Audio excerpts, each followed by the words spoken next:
This is the wrap party.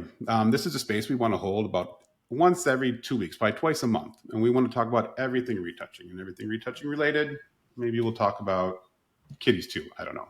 Anything we want to talk about. But I'm Peter Hunner. I am owner of Honey Retouch. I'm also co-founder of VeryBusy.io, where we make retouchers' lives a lot easier. Check it out, VeryBusy.io. And next to me here, we have Sabina Miklowitz. She's a photographer out of New York. And fun thing for her, we actually met, 7 years ago? I think Something it's probably like been that, about yeah. 7 years ago. But Yeah. we actually worked together. We would hire you at the time. You were doing a lot of retouching, almost full-time retouching work, and we Mhm. were hiring you to help us with some jobs and picking up stuff. I think we actually tried to hire you too, and you said no. But I give you Well, I was props trying to pivot though. into photography, I so know you held your ground, and I mean that's amazing. I think a lot of people don't do that. I mean, it's hard to give up job to go and pursue something that you don't know if it's going to work out or not, but it's working out yeah. for you, which is amazing. Thank you. But yeah, we met about 6, 7 years ago, and at the time, when we were all retouching, I was a couple years into it. You had a lot of experience in it, but we knew then that we had a need for some kind of community around retouching, and not a lot of people talked about retouching rates, about retouching, running a business, about what it looks like, and sharing this kind of common knowledge of how we do things. It kind of gets a little hush hush. So Sabina, actually, you had mentioned, what if we start like a survey and we publish it, and we try to get as many retouchers to put in their input, demographic information, rate information, how they work, all these different things that they do. And it kind of simmered out a little bit. I think we started building it out, and then things got, life happens and it didn't come. But one thing for this wrap party and this topic is we are now officially launching that survey, the retouching survey.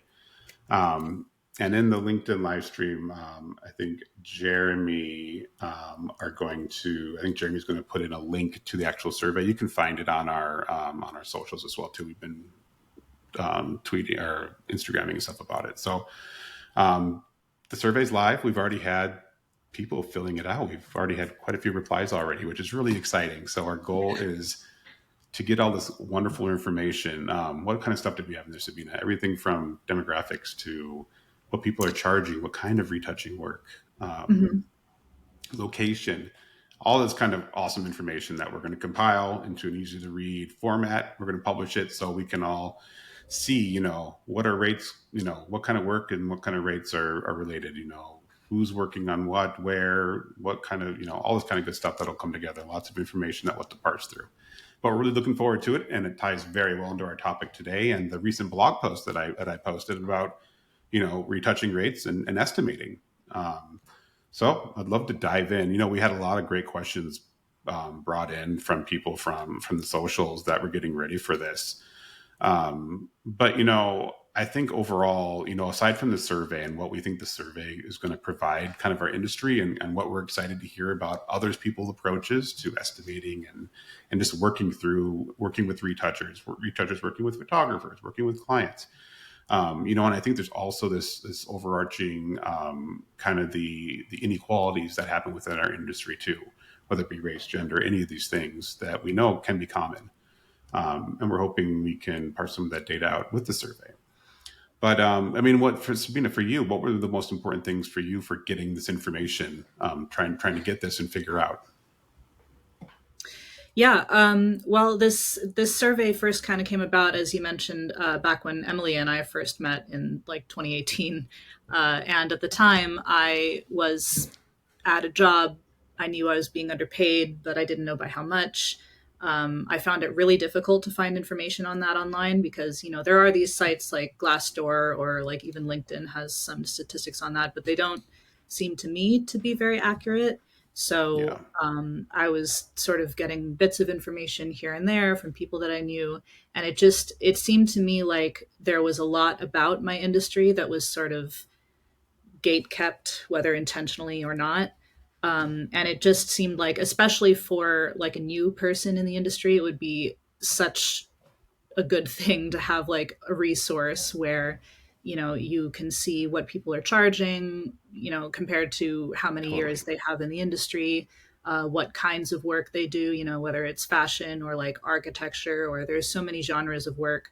Oh yeah. Um, and, of course, like being underpaid at your first big job is like kind of part of the experience. It teaches you to better advocate for yourself. And those lessons are important. But I also feel like, you know, if you're not paving the way for a better future for the people who come after you, then you're not doing your job right. No, and I think, especially for people starting out, it's like, where do you go from? And especially depending on your background. Mm-hmm. I came from digital. Like I went through school, and I was working as a photo assistant. Then I went on to digital teching, and then I went on to full time retouching. So I mean, I had a bit of an anchor in like what retouching rates was for assistants and teching and stuff, and that's kind of how I formed mine. But a lot of people don't come through that way.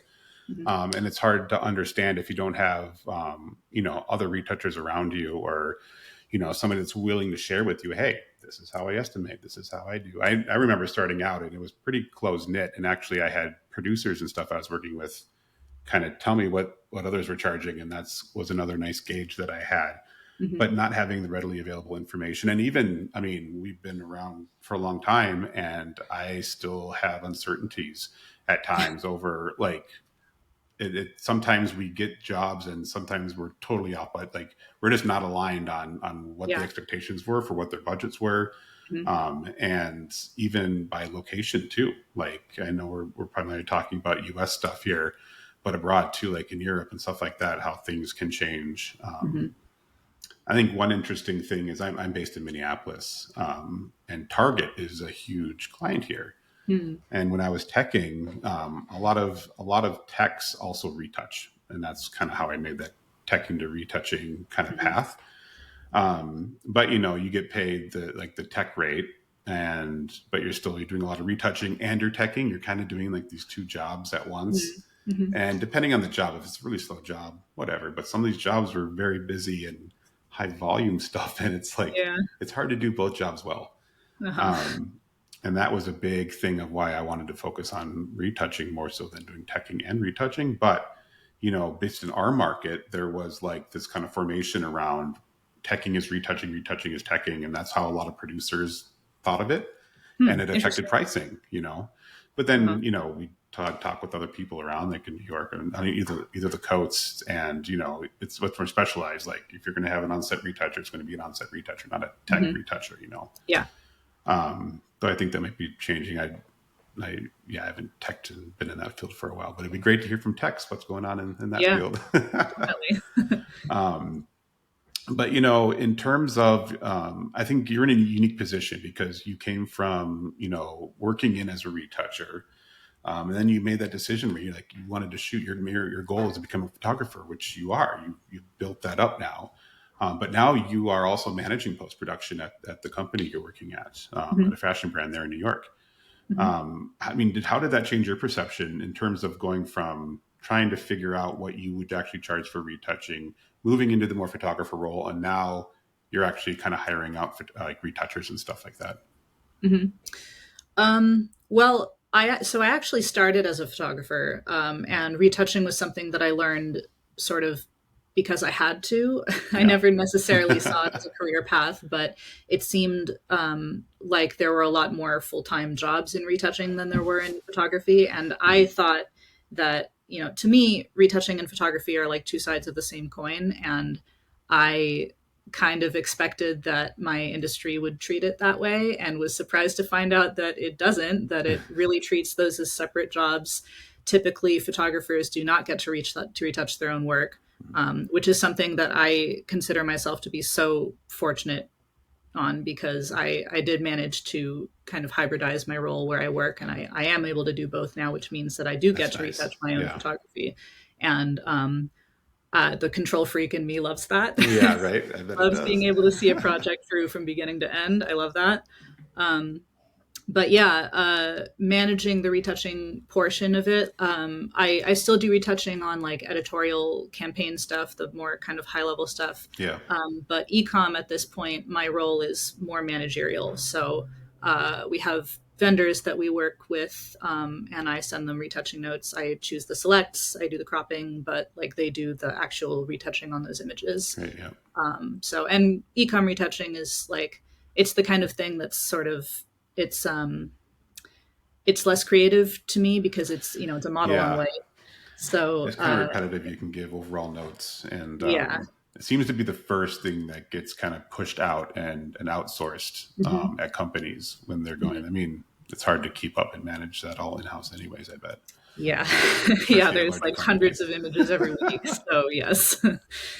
Yeah. Well, I mean, that's the other thing too is when the blog I wrote here over at the Very Busy blog, I touched upon how when I was starting off, I was trying to figure out like what are other people charging per image, like what are for type of work, like what are people charging for ecom, what are people charging for more ad work, for more campaign work. Um, and I've come to kind of flip my ways because I felt like it did a kind of a disadvantage, because when you get into this, you realize like that's one of the big things. Like you get that email that says, "Hey, what's your hourly rate?" And it's like, well, I don't really want to give you that because it doesn't answer anything for you. Like, are you estimating this for me, or like, am I going to give you an estimate of what I can do? Hmm. So trying to break something down by like a comment, like by a shot, in the estimating world, I feel on a per project basis that kind of makes sense. Like, okay, we have like the example I used at the blog. We have a catalog here of 30 and lifestyle image we're going to shoot. They're probably going to be somewhat similar. The same retouching notes. Hopefully, they're probably all in the same location, a couple locations, Hmm. and same types of lighting here and there. Same photographer. So, I mean, you can kind of estimate for one, and then Hmm. you could potentially give a price per image, and then see how that floats. Unless there's some big surprises, which there usually always is. Right.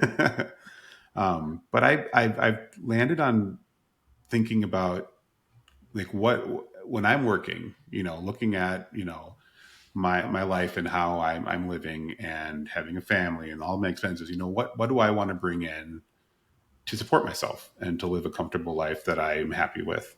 And then kind of work back and say, okay, if I want to work this many days a year, this many hours a week, and I'm going to average this many hours of work, hopefully, what do I need to get by? And kind of breaking that and distilling that down to a price per hour that I think is worth it. Hmm. And then from there, estimating it based on time. Um, and then I guess both from like a photographer, I mean, doing estimates as a photographer is kind of totally different, and thinking about your budgets and stuff like that, just because you guys seem to be, it's a lot more, you're not charging by the hour, it's like Hmm. by the day or the project, or there's a lot more Right. stuff wrapped into it. But when trying to figure out like, okay, what is this worth to me? What kind of project am I going to be doing here? If I'm going to do an ecom project, do those hours I'm spending, are those not as valuable as time as my time spent on, advertising, photography, or Hmm. something else? I kind of feel like every hour is important and the same. It doesn't really Hmm. matter what the work is. If it's ecom, it'll probably be done faster and it'll be cheaper, right? Hmm. Because it's not going to be, not going to take 3 hours to do an image or something like that. Hmm. Hopefully it takes 15, 20 minutes or something. Right. So I like to scale it that way. And I'm not saying, I don't think that's the absolute correct way for everything. Of course, you're going to have clients who, how do you prefer to work? Do you typically like knowing more of like a price per image, so maybe you can budget stuff out, or do you work Hmm. more on a project to project basis? So I actually almost never bill per project, but that's because the jobs that I tend to take are typically like there's a lot of variables involved, and Yeah. I can't have a guarantee that one image is going to take the same amount of time as another. So I think it really depends. Like per project is great if you have, you know, something like you were describing, like catalog work where every image is, you know, more or less the same, has Quite the the same same. demands. You have a good rapport with the client already. Like, you know, that they're not going to ask for a revision upon revision upon revision. That, you know, per project can be great for the creative and and for the client, because there's that transparency, there's no surprises. Oh, yeah. But I do think, like, for the work that I've done, because I tend to work on images that have a lot of variation in terms of like the amount of work that's needed. You know, some might just need touch ups and some color work. Another might need like a whole bunch of comping that's going to take like an hour. Yeah. I It kind of depends on the client, you know, whether I think that they're going to be the type to come back with a bunch of revisions. You know, then I might charge by hour, or you know, if the parameters are set pretty well, then I might opt by image. Yeah, I guess, that's another thing too, is like who you're working with. Um, I'm fortunate to work with a lot of wonderful people, and especially with like producers and stuff. Like, like you have those certain clients that they send you like, hey, I need an estimate. You know exactly how this job's going to be run. Mm-hmm. Like, okay, this is a smooth running client. I want to get all the stuff I need, this and that. Schedules stay the same. Mm-hmm. And then there's that client, or sometimes, it's like, do I want to take this because I know it's not going to be what they're saying it's going to be. I Yeah. know there's going to be something. Because they don't know And a lot of the time, especially like newer well, yeah, clients, you know, and smaller businesses that haven't really determined what they want yet. And totally. then they just have to see revision after revision because they can't, it's hard for them to like Well, yeah. I visualize it. mean, the whole process of working through review rounds, and Emily Fishman, my business partner, and we call it client education. Mm-hmm. When we're gauging maybe potentially a new client that we're gauging, and we get this, and we get a feeling just by the questions they're asking that maybe they're not totally locked in exactly of how this might go. We try to just kind of over inform them, Mm-hmm. via whether it be through the estimate or just information emails, or like a quick meeting beforehand, Mm-hmm. kind of letting them know and kind of asking those leading questions like, hey, what are the outputs for this? Like, are these going to be printed large in subways, or are they going to be for your, like, hopefully you're getting all that information anyways, but really trying to think about, like, a common one that comes up is like, you deliver files and the client calls and says, hey, we need fully layered files because we have 30 other crops we need to do, and we need to move every element around. It's Mm-hmm. like, well, you probably should have told us that when Yeah. we asked about what are you using these for and how many um, and I mean, that whole topic in itself. Did you ever deliver layered files for final people? Like, I guess for Yeah. production, you need to. Yeah. Yeah. Um, I've definitely done that before. I have seen retouchers who resist that. And I sort of understand that, I guess, because I mean, from one yeah, perspective, you know, maybe they're like scared about what their layers look like. They don't want to spend extra time cleaning it up, which I mean, you can just bill for that time, I but mean, yeah, it's uh, money. or you know, maybe they're afraid that the client will then, you know, use their like learn how they do it and do it themselves instead of They're going to hiring them in the steal future. their cloning technique. Exactly. But like realistically, I don't see that as super likely. So I have no problem delivering Yeah, layered I don't files, you know, and either. also because like I think the other argument is that retouchers take a lot of pride in their work, and especially if they're going to get credited, which is a whole nother topic because we never Yeah. get credited. um, but if we are, you know, it's nice to know that the final image is what we worked on, and that the client isn't going to go back and like do Yeah. a bunch of stuff. But Something if like they that. want to do that, they're going to do that, whether you give them layered files or not. Hmm. And more importantly, it's not your image; it's their image, and they have a right to do that if they want to. So I have no problem sending layered Yeah. files. I would say I don't have an issue either, as long, I mean, I guess typically when we're getting asked that, like, it's more stuff for large layout stuff, or maybe some compositing things is what I'm more familiar with. But I've started to work in a way that expecting that anyways. But yeah, you charge for it, you build it in. Hey, to Yeah. keep a massive file organized and Hmm. ready to pass off to somebody who, a lot of the time, some of the in-house production people aren't the most savvy like, I think the biggest thing that comes back is, hey, this file's too big, I can't open it on my computer. Then you're like, oh, we got to figure something out here then. Uh-huh. But no, I agree with you. It's like, I feel like you're never really giving away any secret sauce. Like, Yeah. I think the main thing would be like, yeah, you want your retouching to be your retouching, and from a production sense, having separated things if they're be going to different separations or they need to do different things with it. Yeah.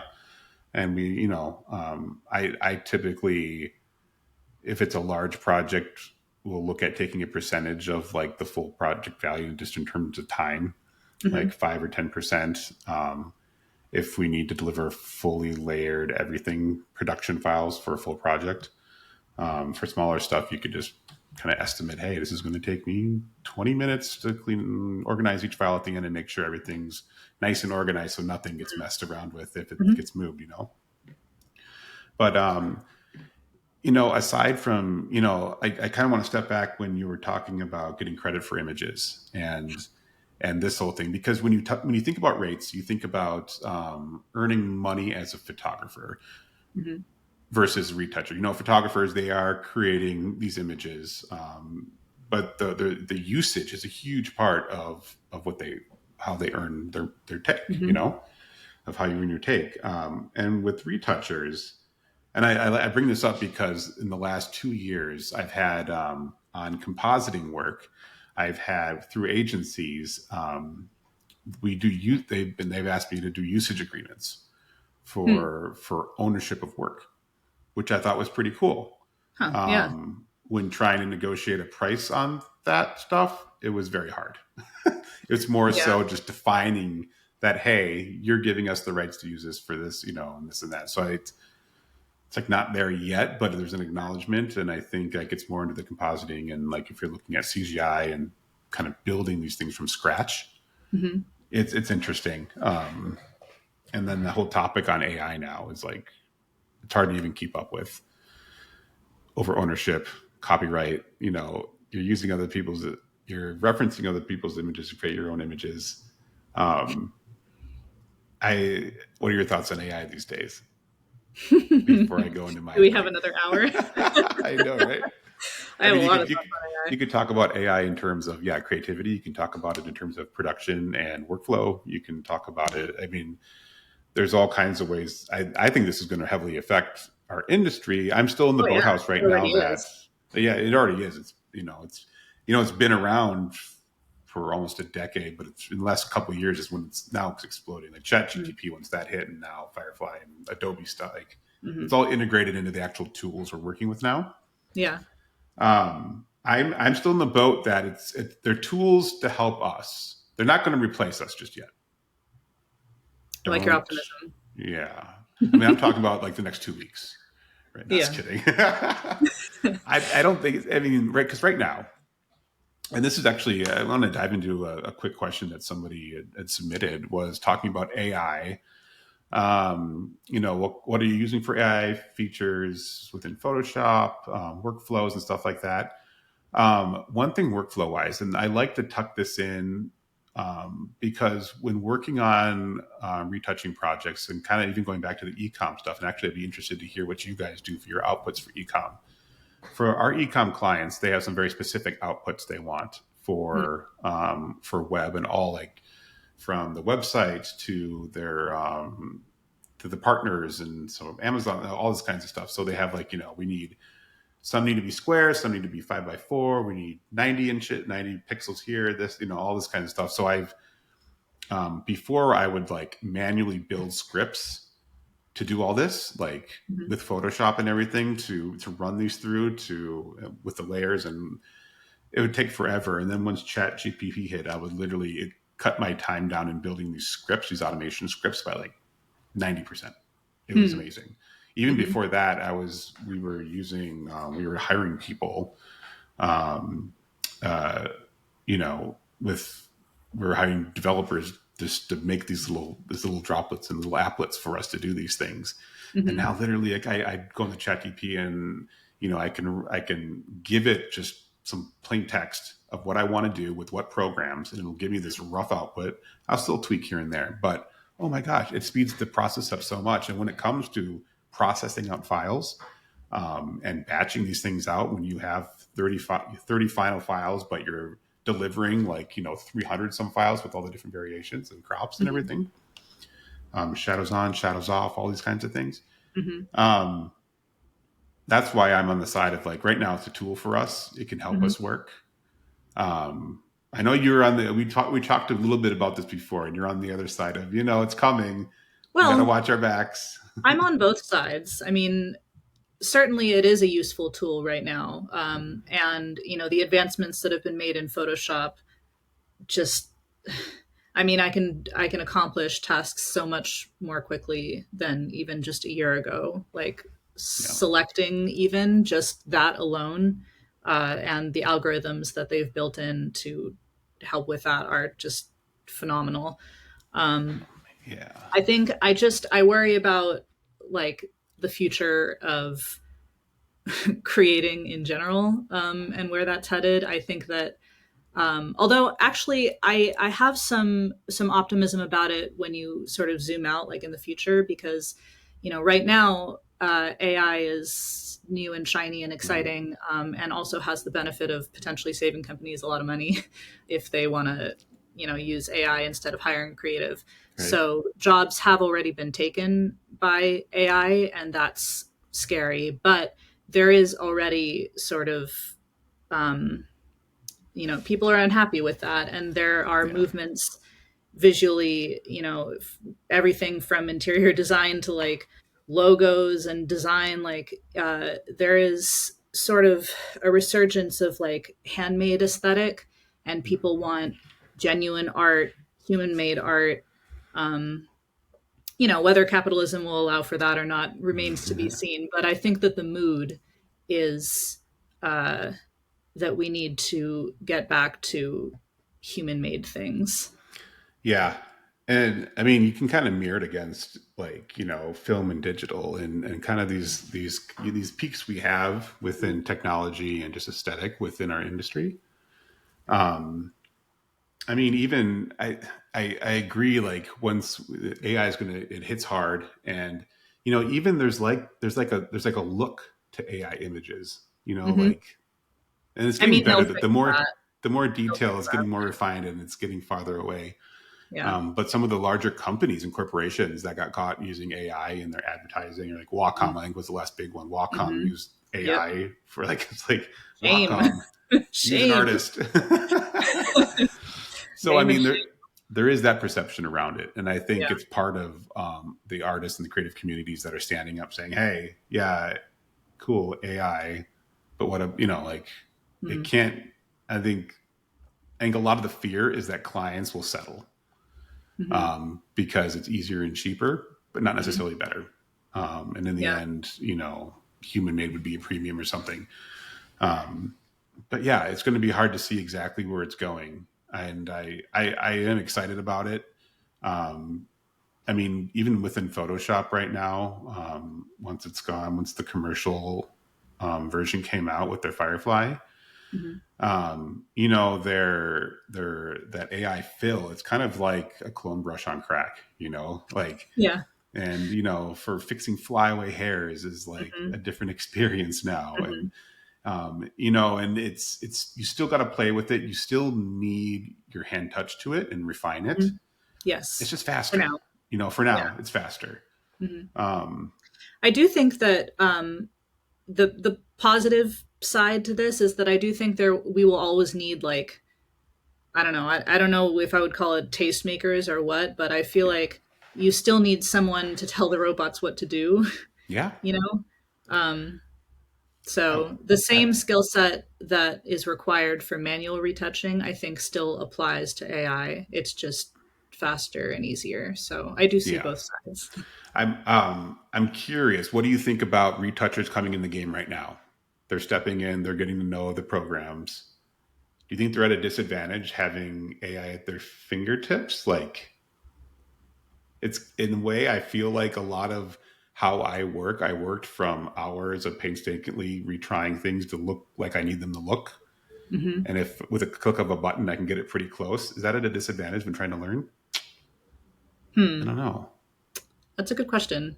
I don't know that it is, because as long as you still have the eye for whether or not something looks right, Yes. I think that's really the most important I think you hit thing. something a nail on the head there is I bring this back to when I brought Emily on to work with me. I brought her on. She worked working as a tech, and she'd been in art.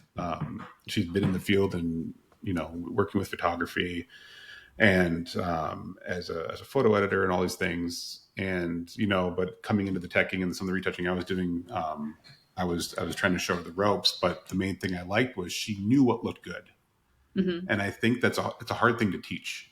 Yeah, very. And I don't even know if it can be taught, but knowing what looks good, what looks natural, what fits, what feels right, Hmm. I think is like a heavy lift of the battle when it comes to retouching.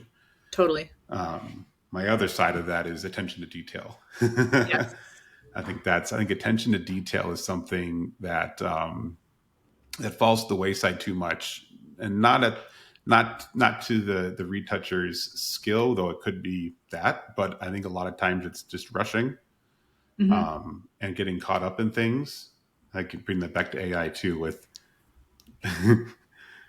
doing AI things and all the weird things that pop up. Hmm. Yeah. I Like, think I it can't do presents it. a lot of the same challenges, really, whether you're doing it manually or with the help of AI. Like, it's really It all about does. your eye and knowing, you know, what details to focus on, how far to go, not to go too far.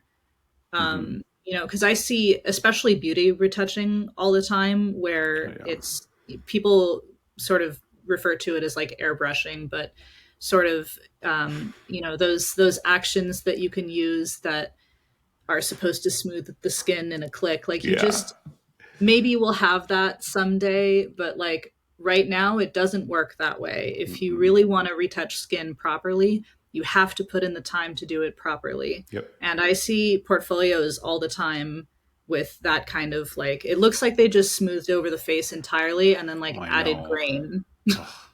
And I'm like, no. Well, that's what we get a lot of retouchers that send us their portfolios, and you can kind of tell the ones who are working like more commercially or like professionally, Mhm. like within agencies and brands and stuff, because Mhm. sometimes you'll get those portfolios and it's all of like fashion stuff, but it's just Gaussian blown everywhere, Mhm. like, and you're like, no, like, yeah, it's not Yeah. working. It's not Yeah. working.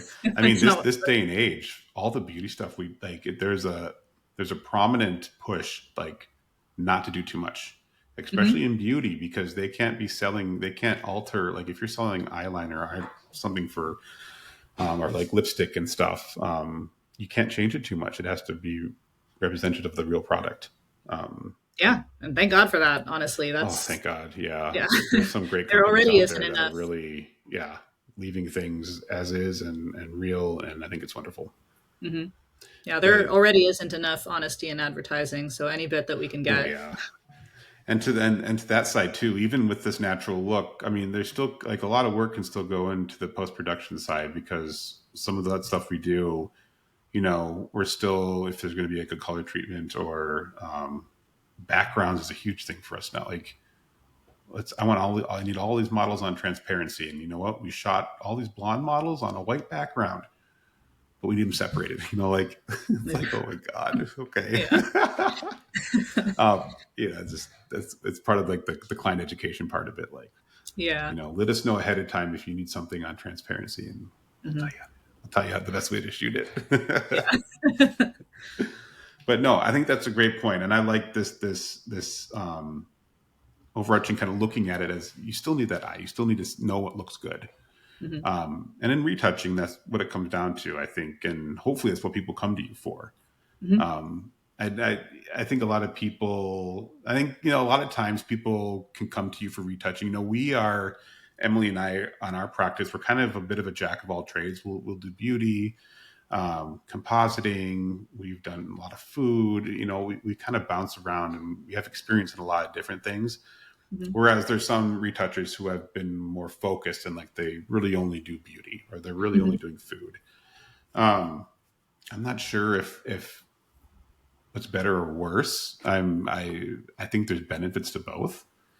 Um, but in terms of running a retouching business and trying to get the bulk of the work, how do you feel? Are you more on the side of trying to niche down into something specific, or being trying to be more of like a jack of all trades and trying to kind of branch out and get the different kind of work coming through?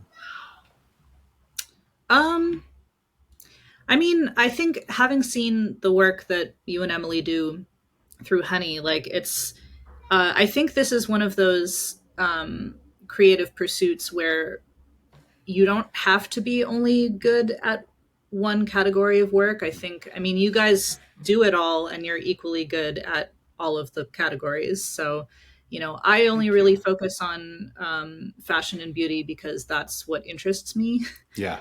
Well, that's the other Um, thing too, interest. Like you can burn out yeah. fast of doing a bunch of stuff you don't want to do. Yeah.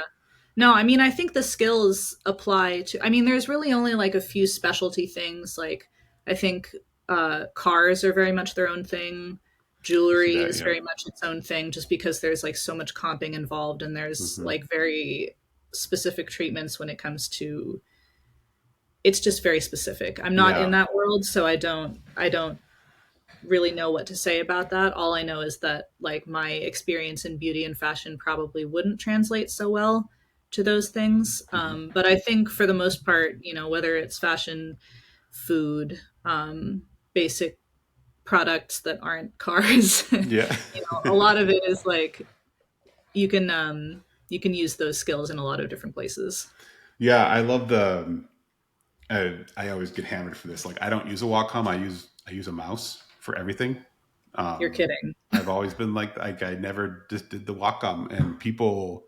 I remember Wow. being on set and people being thinking I was kidding, and I'm like, no, I don't know.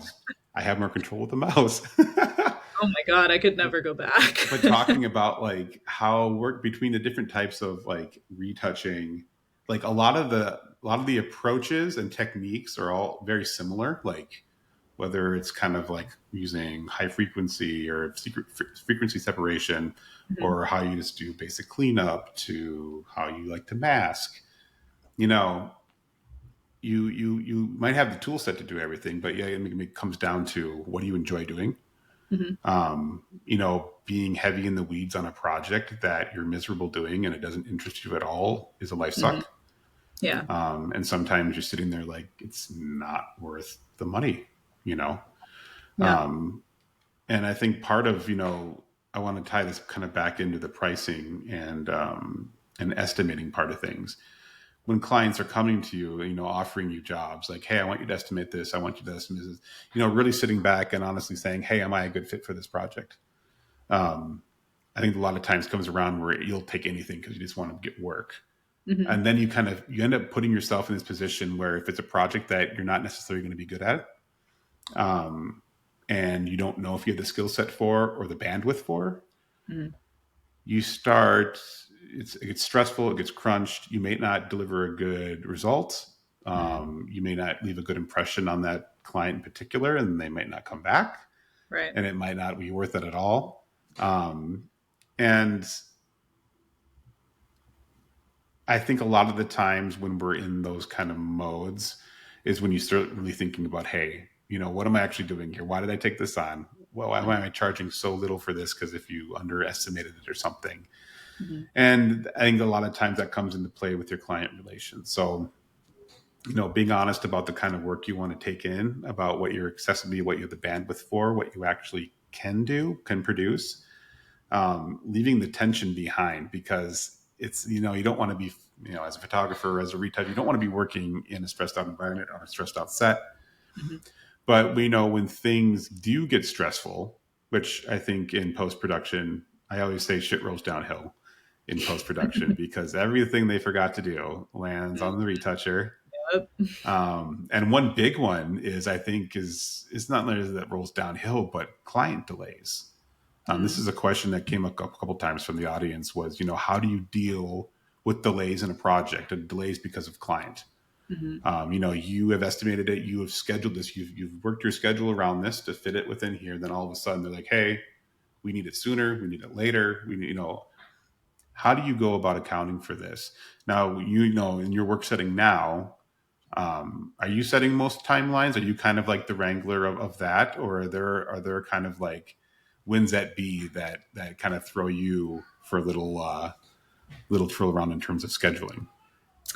Yeah, pretty much they're the ones who determine the scheduling. And I like, we have a pretty good cadence at this point. We know how the people who are requesting images know how long a certain thing takes. We have certain things that happen every week, and then there's Yeah. inevitably rush projects, but I sort of budget time for that. Um, yeah, I mean, I think the question of how to deal with client delays is ultimately just a very human one. I think that there's no like one answer to that. I think it depends on your client, it depends on you and your situation. But I think you just have to keep the lines of communication open, be transparent with your client, Transparency. Yeah. um, and just sort of explain where you're at and explain what challenges may arise if the delay goes any further. Because you also, like, it's a problem for you, but you want to make sure that they understand it's a problem for them potentially too, because they Yeah. probably care more about that. So yeah. Yeah. I feel, yeah, depending on your client, like we have some clients that, we're working with them every month. We do a lot of work with them, and, we understand how they work, and that, especially with ad agencies and some of the internal creative teams, um, I feel like their work is just crazy. They're always like understaffed. Every Hmm. person is doing like two or three things. They're Mm, trying to keep it together over there while you're yeah. like saying, "Hey, can you give us a review? Can you give us notes? Can you, and Mhm. I feel their pain sometimes. Yeah. In that, in this creative industry, everybody's just hanging on. Sometimes I feel. Yeah, totally. But I think as of late, in like the last probably 2 years, when Emily and I sit down and try to figure out scheduling, or we have a customer, they send us a schedule and we're looking at, hey, does this look okay? We're always in our mind thinking about, hey, if this were to shift a few days here or there, Hmm. could we accommodate? Like, Yeah. and sometimes, and I wrote the blog post, and I there's more I want to add to it, because after I wrote it, I was thinking about all of the things that can be affecting, and this is a big one about scheduling. And Hmm. we want to work certain hours, and we really try to do that. But sometimes, yeah, my daughter goes to bed, and I'm going to sit up and work till midnight, to Yeah. try and get this done. Yeah. Or I'm going to put some hours in on the weekend because I Hmm. want to get this out of the way and not think about it for when I jump into my next project, because this whole thing shifted. Hmm. So we've had some major shifts in projects that, yeah, they cause drama, they cause so much stress, and some. My best result right now. Oh, that's my dog. Hey, buddy. Yeah, it's Pearl.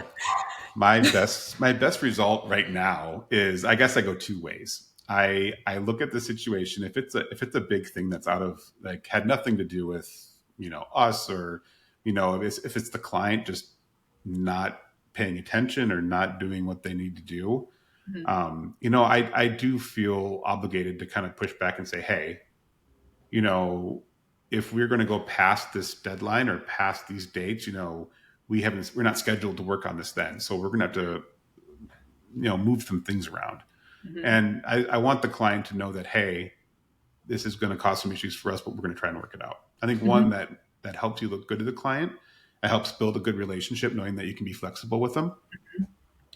But also, I think there's those times where you're just like, okay, I'll roll with it, either because you can, or sometimes you feel like you just need to. It's like you have Yeah. no other option. Like, Yeah. you're sitting Because there, like, it'll. you're going to press in a week, and like, you're not going to get me the stuff till then, and you have nobody else lined up, like, and then it gets like this new junior art director that is being yelled at by her higher ups. It's like, oh god. Yeah.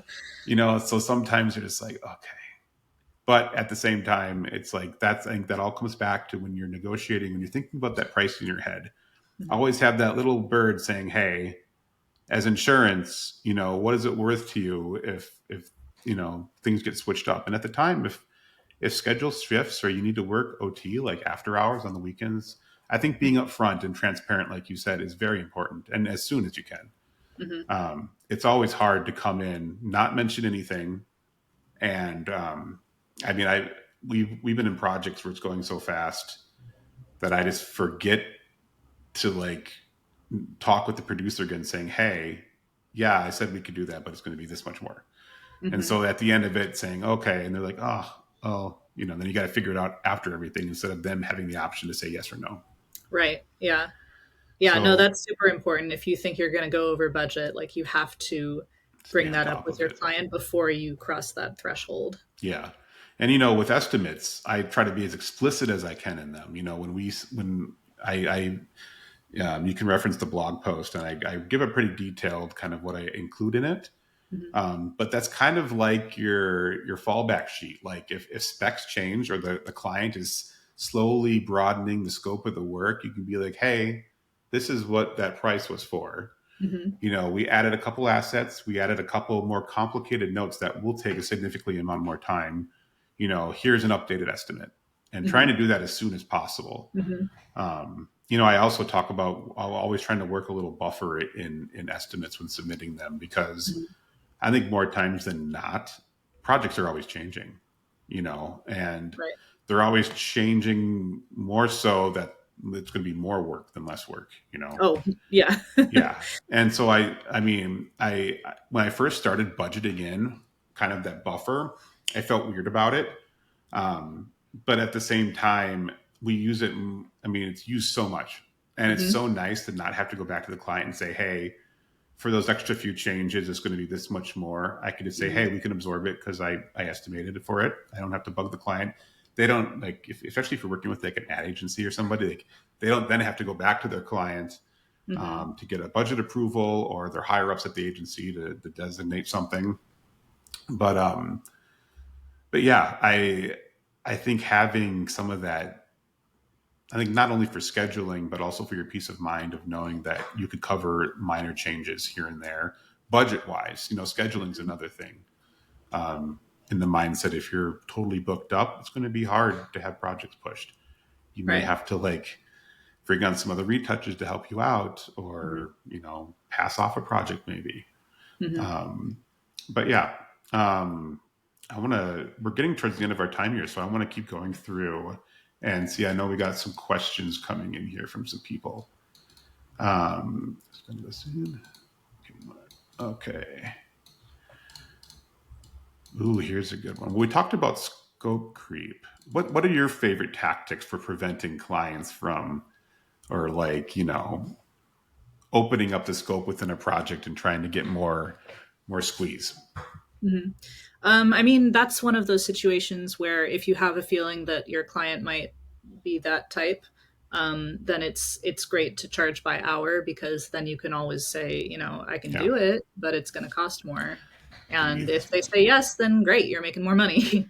But their alternative is to be like, okay, well, we can't afford this, so then we got to scale back our demands. Yeah. I think that it all comes back to that estimate being transparent if you think something's going to get out of control. Mhm. Yeah. And yeah, and I feel that too. Another good question here.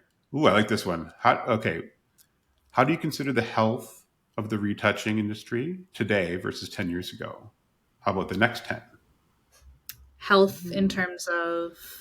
Let's think about that. How about health in terms of having a career in it, getting paid a good salary throughout the year, being sustainable. Um, there's a lot of talk about. Do you have any clear definition of what you think what's going to happen in the next 10 years? No. Yeah, I know, right? I No, I don't really don't. I mean, either. I do think that it's pretty comparable to how it was like a decade ago or so, and in the intervening time, in terms of the jobs that exist and like being able to get Yeah. gigs, that kind of a thing. I do think it sort of seems like budgets have shrunk a bit, Mhm. both for retouching and photography, really creative in general. There used to be budgets for like a company would license an image for 10 grand. Like Yeah. that's not a thing anymore. So that's not great. But I mean, that's been a theme I feel, and I think it depends on the kind of the tier of photography too. yeah.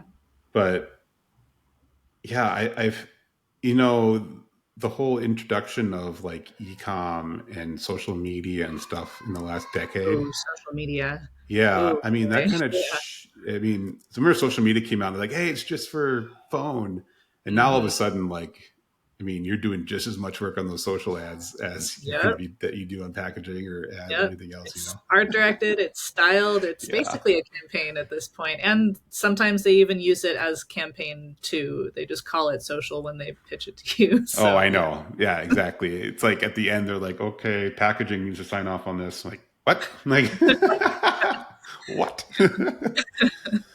Yeah, it's yeah, the future. I mean, yeah, 10 years ago to now, I felt it's been a strong industry. It's been growing. I feel like there's more. We've had very similar work come through, but on our end, what we've had more in is a lot of the digital work Mm, and all the use cases for it. I think the biggest change is like now you have like 20 different like crop ratios sometimes for an image that you mm, need to figure out for, right. which, I mean, but and in the future too, like 10 years from now, like you were talking about AI and how this is going to end up, who knows? Right. I mean, I think retouching is still going to be around in 10 years. Yeah. It may look a little different. Mm, The content might be a little different. We're going to see, AR and AI, all the stuff coming into play here. And I think retouching there's always going to be something around there. Maybe our tools will change a little bit too, hmm. but there's always going to be a need, I mean, for imagery. Yeah. And if there's imagery, you're going to need some kind of retouching, Right. you know, Yeah. at some point. Agreed. Um, One last question here. Let's see. We did this one, this one. Oh, okay. This is a good one. How do you factor in kind of admin and production time for retouching? Which I think is a good question because some days retouching is like the least thing you're doing. I mean, Yeah. it's A lot just of like with emailing. photography too. It's like it's such a small part of what you're actually doing sometimes, but it's like taking meetings, calls, Hmm. spreadsheets, Hmm. reviews, all that kind of stuff. Yeah. I mean, you um, just have to make sure you're billing for those hours. yeah, Use a time tracker, make sure nothing's fallen through the cracks. totally. I mean, you got to account for everything. Hmm. Like I went back before, an hour spent on this is the same as an hour spent on that. Hmm. You really got to even that out if you want to have a consistent, predictable income. Right. You know, and what I like to do is, it comes with experience too. You after a while you learn like this is going to take this long. This will take this long, and you can kind of estimate out like processing out a hard drive or Hmm. invoicing or uh, you know calling spreadsheets for color samples. Right. um, but I think being as specific as possible and trying to break it down, on some jobs, I'll I'll try to work it in with like the buffer saying, I sometimes I honestly feel like production could be either 30 to 50% of a job, Hmm. depending on the job, Hmm. when all is said and done. So I think some of it comes with experience, trying to estimate it out, but also I think you could start by, well, I guess the easiest way, if you have no clue what some of these things will take, um, maybe take like 20% of your total budget and wrap it into production. I think that'd be a safe call on this from my experience of how things could actually take. Hmm. But you'll learn from experience too, because it also depends on how you work, you know, Hmm. and the kind of work you're doing as well. Right. Okay. Well, we're out of time, but I want everybody to know who's listening in. This is like the first kind of live stream wrap party we're doing. We're going to be doing a lot more. We want to cover a lot more topics too. So please, on our social channels at verybusy.io, you can email us. Let us know what topics you want to hear to talk about. There's certain people you want to talk about. Um, Let us know, and let's work these in. One last shout out. I mentioned it before. We launched our Retouching Industry Survey today. It is up. I think Jeremy put in the LinkedIn chat a link to it. You can also find it on our social channels as well. It's we're very excited about it. We will be. It's going to be open for 30. It's going to be open to the end of next month. So you'll have about a month to submit your response. We're going to take a couple weeks, compile all the information, put it into a pretty layout, and publish it for you guys free of charge, open to the public. We're hoping it provides more transparency into the industry and hopefully spark some more questions. I think, Sabina, we should have you back on when we get results and we can like I'd walk love through that. them because I think that'd be Yeah. pretty cool. Yeah, I already took a look at some of the responses that we've gotten so far, and it's already fascinating, and we're Oh, it's it only wonderful. just Yeah. launched, so yeah. Well, as a quick out, Sabina, what are you up to next? Anything big coming up? Well, I actually just finished retouching an editorial that I shot and directed and styled, and Heck I yeah. it was a really like DIY Oh situation, yeah. but I'm really That's proud of it. exciting. Where And can we I'm find that, or is it not out yet? Are you I'm shopping around for shopping around? publication, Okay. so Well, we'll keep an hopefully, eye on your Instagram then, or where yeah, will you post it? everywhere. Yeah, you do your website, Instagram, your website, yeah, Instagram. yeah. Sabina Once Miklowitz. it's out, I'll make sure to publish it everywhere. Amazing. Yeah. And where's a good place to get a hold of you? You're on Instagram a lot, aren't you? What's your Yeah, Instagram's good. what's your handle? Also, my website's great. I'll respond to emails, Awesome. LinkedIn, wherever Well, you find me. sounds good. Well, yeah, DM Sabina, DM me, or you can over at verybusy.io or at Honey Retouch. Emily and I will always respond to any questions you guys have. We want to know what people want to hear about, talk about, start a conversation about, all within retouching. So, yeah, anything else? Any last thoughts? I think I'm good. Happy Friday, everyone. Thanks for joining Yeah. us.